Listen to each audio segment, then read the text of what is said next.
This happened back in 2018. I was driving home after a late evening shift. It must have been around 3 a.m. by the time I got onto the highway. This highway is notorious for accidents. It snakes through dense woods and has several nasty blind curves in that region. About half an hour from my house, headlights appeared in my rearview mirror, bright and aggressive.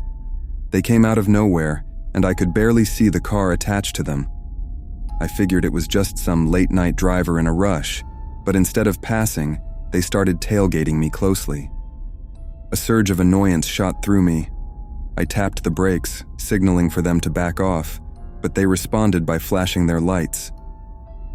My annoyance turned to unease. There was something threatening about the way they were driving. I sped up, trying to put some distance between us, hoping they'd just leave me alone, but they sped up after me and aggressively overtook me a moment later. I continued driving home, and about 10 minutes later, a figure appeared on the side of the road. A woman, standing alone in the dark. She was waving her arms, trying to flag someone down. I pulled up beside her, rolled the window down, and asked her what was wrong. She was pale and had a panicked look in her eyes. She kept looking over her shoulder as if expecting someone to come barreling out of the woods. She said her car had broken down a little ways up the road, and she needed to get to the nearest town. I agreed to give her a ride there, and she got in. As we began driving, she was quiet, her fingers fidgeting in her lap. I tried making small talk, asking about her car, but she just nodded or shook her head. She said that her phone was dead, and she had been waiting for a while. Something about her story didn't sit right with me, but I was already taking her to town. That's when I saw it. Up ahead, the silhouette of a vehicle on the side of the road. Her car, I presumed. Except, as we got closer, I recognized it. It was the same car that had been following me, now parked and abandoned. The hair on the back of my neck stood up. "Is that your car?" I asked. She didn't answer, just stared straight ahead. I drove past her car, trying to keep my cool, but my mind was racing. This had to be connected. Was this some sort of setup? Was someone else out there? I began feeling more and more disturbed. We reached the outskirts of town when she suddenly spoke up and told me to stop and let her out here. I pulled over to the side of the road, not keen on prolonging this any further. She got out, but before she closed the door, she turned and gave me this look, one that I can't quite describe. It wasn't gratitude. It was more like she was sizing me up, memorizing me. She disappeared into the shadows of the town, and I sat there for a moment, my heart trying to break free from my chest. I decided not to stick around. I drove home faster than I probably should have, checking my mirrors the whole way, half expecting to see her, that car, or God knows what else. I didn't sleep that night. The more I thought about it, the less anything made sense. Her car was fine, clearly, so what was her game? Who was she waiting for? Was I just a random pawn in some messed up plan? I reported the incident to the local police the next day, but nothing ever came of it. No reports of stolen vehicles, no missing persons fitting her description. It was as if the night itself swallowed her up. It's been a while since that night, but I still can't shake the feeling of those headlights in my mirror, the way she looked at me, and the chilling possibility of what might have happened if I hadn't driven past her car.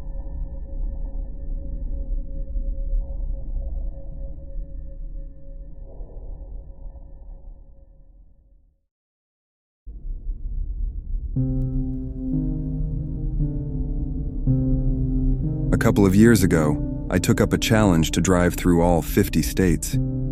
It wasn't about speed or bragging rights.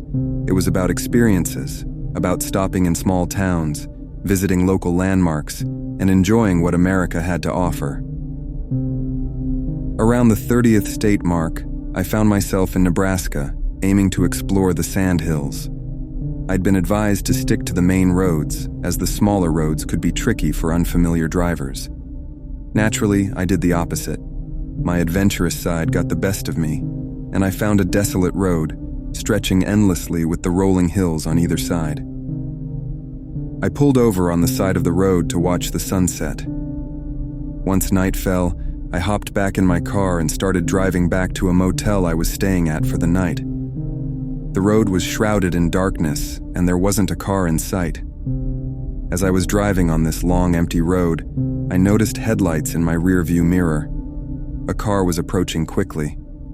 They overtook me and sped down the road until I could no longer see them. I figured they must know the roads well, to be driving so fast in the dark. I continued driving, and a few minutes later, I saw the car parked in the middle of the road. The sight of the car made my gut twist.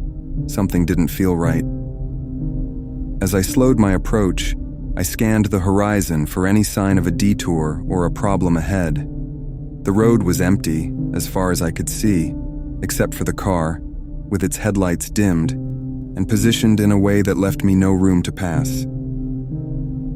With my foot on the brake, I came to a stop a safe distance behind the car.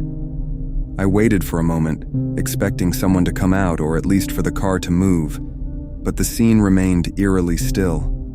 I considered my options.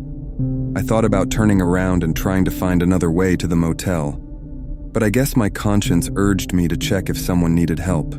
Maybe they broke down after speeding past, I told myself, attempting to rationalize the situation.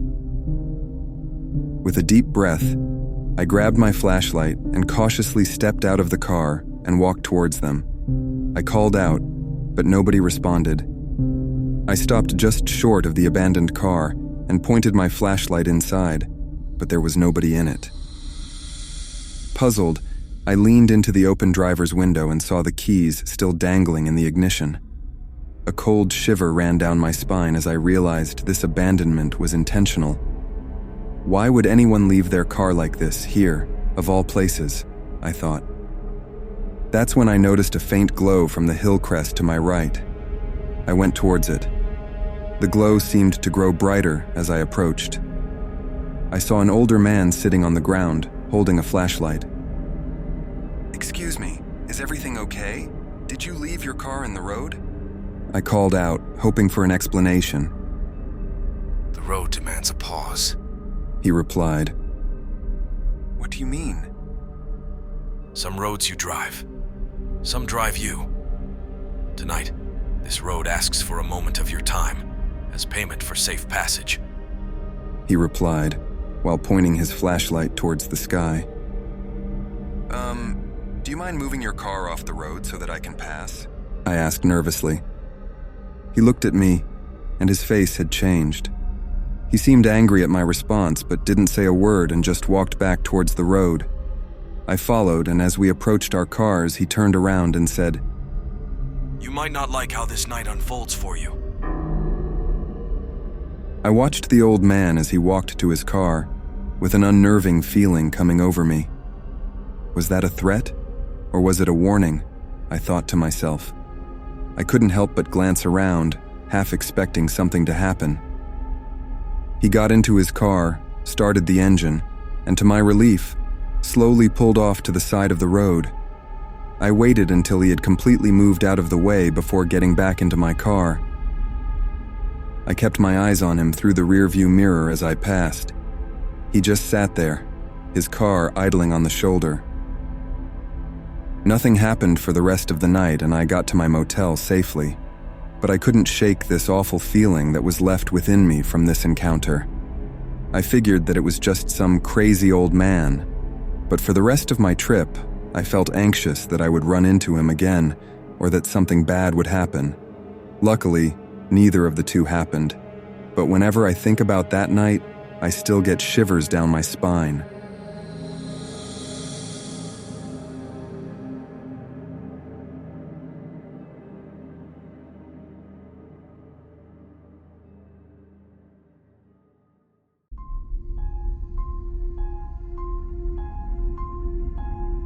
I've been a trucker for about 15 years.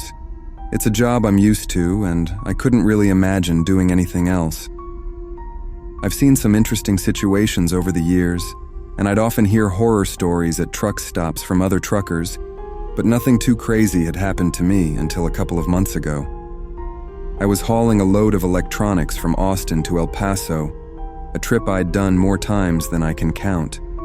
It was late, probably past midnight, and the stretch of I-10 I was on was so empty you'd think it was the end of the world.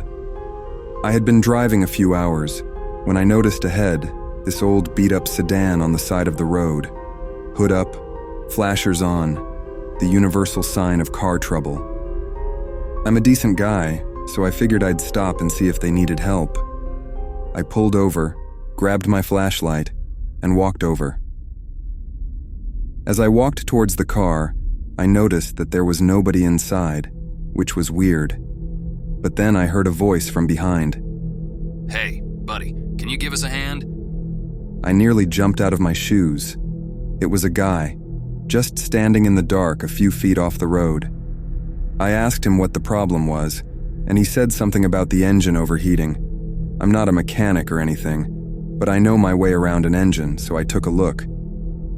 When I bent over it, I didn't see any smoke, coolant leaking, or any sign that something was wrong. I put my hand over the engine, but it was cool, like it hadn't been on for a while. I turned around to ask the guy to start the car, but he said that there's no point, as it was dead. I asked if he'd like a ride to a service station, but he changed the subject and started asking me questions like what I was carrying and where. It struck me as odd, his sudden interest in my cargo and destination. I should have seen the red flags then, but I didn't. I answered vaguely, saying it was just some assorted goods bound for the West. He nodded and leaned against his car, and that's when I noticed two things: the slight glint of something metallic in his hand and another figure moving in the dark, just beyond the edge of my flashlight's reach. The chill of realization crept up my spine. I'd heard about highway robberies, but like most, I'd shrugged off the stories as the stuff of urban legends. Yet there I was, in the making of one such story. Without showing my alarm, I told him I couldn't help and started to back away towards my truck, saying I'd radio for help when I was on my way. As I turned, he grabbed my arm. His grip was firm and his voice had lost its friendly tone. "Why don't you just give us a look at what you got in the back there?" he said with an angry look on his face. I've never been in a fight in my life, but my survival instincts kicked in, and with a twist of my arm, I managed to break his grip and made a dash for my truck. I heard shouts and the scuffle of feet on gravel as the man and his accomplice started chasing me. Leaping into the cab, I locked the doors just as the two men reached it. They started pounding on the window with grim determination on their faces. I started the engine and radioed out an SOS with all the details: my location, the sedan, the men.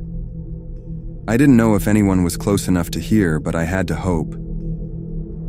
I put the truck in gear and floored it, not caring about the rules of the road, only about the space between me and the two would-be thieves in my rearview mirror. They didn't give chase.